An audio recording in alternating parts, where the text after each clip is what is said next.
बीड़ में संतोष देशमुख हत्याकांड को लेकर आज भावुक प्रतिक्रियाएं सामने आई है। चार्ज फ्रेम के बाद मृतक के भाई धनंजय देशमुख ने आरोपियों को जल्द से जल्द फांसी देने की मांग की है। वहीं धनंजय देशमुख ने कहा है कि देशमुख परिवार को न्याय मिलना ही चाहिए और उन्होंने आरोपियों और उनका समर्थन करने वालों को एक समान बताया है। आमच्या सगळ्याच्या हिशोबानं तेच होतं, आज मरण उद्या ढकलण्यात येत होतं, परंतु ह्याच्यातून एक गोष्ट जे आपलं महाराष्ट्राचं सरकार आहे, मुख्यमंत्री साहेब आहेत, ह्या सगळ्या प्रकरणावरून त्यांना एक गोष्ट जाणवली असेल की हे न्यायालयाला एवढं चॅलेंज करतात तर जे इथलं प्रशासन आहे, मग ते पोलीस प्रशासन असेल,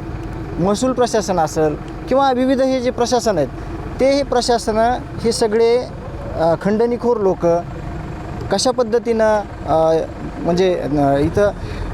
त्याची वागणूक किंवा जी ट्रीट करत होते सगळ्या गोष्टी त्या कशा प्रकारे असतील याची त्यांना मुख्यमंत्री साहेबांना कल्पना आलेली असेल। नाही, लवकरच न्याय मिळेल अशी आम्हाला अपेक्षा आहे आणि मुख्यमंत्री साहेब असतील, सगळी सिस्टीम असेल, देशमुख कुटुंबियाला शब्द आहे आणि सगळे एव्हिडन्स आहेत, ते वेळोवेळी जे काही वकील आहेत, सरकारी वकील आहेत, निकम साहेब आहेत, कोले साहेब आहेत आणि सगळी टीम आहे आयोची, त्यामुळं आम्हाला तीच अपेक्षा आहे, आम्हाला न्याय मिळावा लवकरात लवकर, त्याची म्हणजे लवकरात लवकर ही सगळी गोष्ट होऊन आम्हाला न्याय मिळावा। दोष मान्य नाही, मुख्य आरोपी आणि जे मास्टर माइंड आहे ते सगळं पुराव्यानिशी सिद्ध झालेलं आहे, सिद्ध केलेलं आहे, तपासातून ते पुढं आलेलं आहे। कारण तपास नेमणं आणि तपास पूर्ण होणं ह्याच्यामध्ये फरक असतो। ज्यावेळेस तपासी अधिकारी येतात त्यावेळेस माहीत नसतं झालेलं प्रकरण काय आहे, परंतु ज्यावेळेस चार्जशीट दाखल केलं त्याच वेळेस मुख्य आरोपी कोण आहे, 2 नंबरचा आरोपी कोण आहे, 1 ते 7 आरोपी कोण आहेत, हे जी टीम होती CID SITची त्यांनी सगळं चार्जशीट हे न्यायालयात दिलेलं आहे आणि त्याप्रमाणेच ही सगळी कार्यवाही चालू आहे। आता त्या सगळ्या गोष्टी खरंच मला म्हणजे मी बोलणं अपेक्षित नाही, मला स्वतःकडून हे न्यायालयाचे विषय आहेत सगळे, परंतु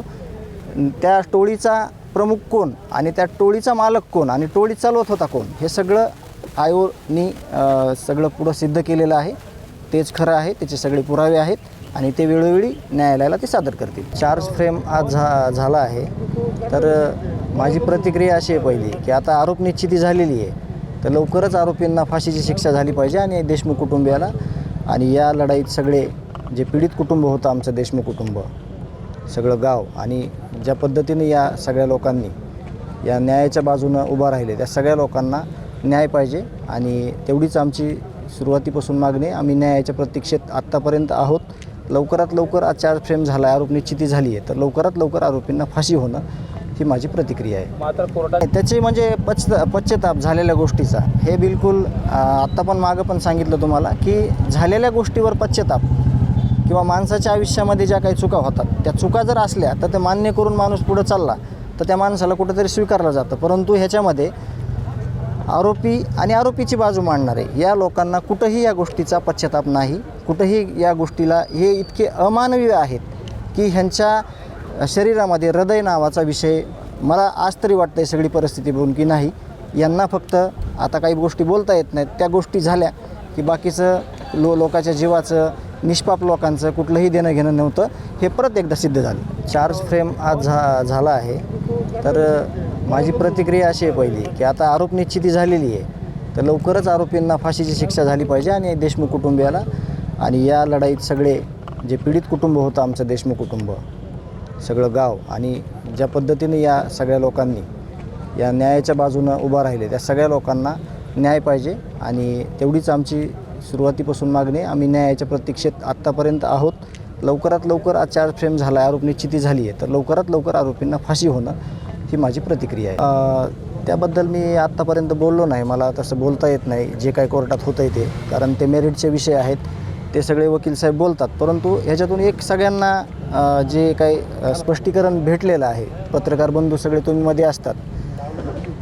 जे माझ्या भावाला संपवलं ह्या आसुरी वृत्तीनं, त्या आसुरी वृत्तीचा कुठंही त्याची बाजू मांडणारे आणि आरोपी ह्याच्यामध्ये कुठलाच फरक नाही। त्या आसुरी आनंद घेण्यासाठी वारंवार वकील बदलून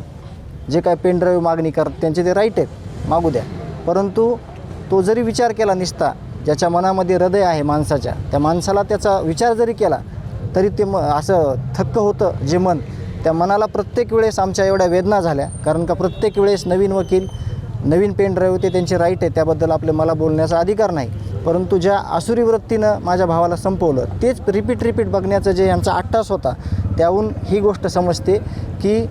आरोपी आणि समर्थन त्यांचं करणारे ह्यांच्यामध्ये कुठलाही फरक नाही. Bureau report, Lokvahini news, Beed.